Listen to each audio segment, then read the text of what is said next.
Hi అండి. Evening స్నాక్స్లోకి పిల్లలు ఇష్టపడేలాగా చక్కెర పార చేస్తున్నాను. దానికోసం అయితే అరకప్పు బెల్లాన్ని ఇలా వాటర్ వేసి కరిగించి పక్కన పెట్టుకోవాలి. తర్వాత ఒక కప్పు గోధుమ పిండి, ఉప్పు, చిటికెడు వంట సోడా వేసి కలుపుకోవాలి.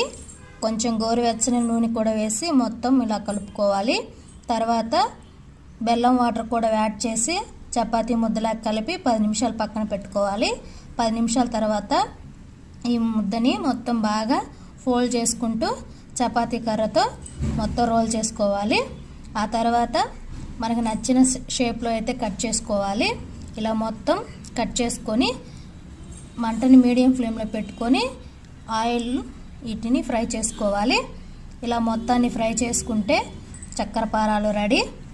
పైన క్రిస్పీగా లోపల సాఫ్ట్గా ఎంతో టేస్టీ అయిన చక్కెర పార రెడీ. నా వీడియో నచ్చితే లైక్, షేర్, సబ్స్క్రైబ్.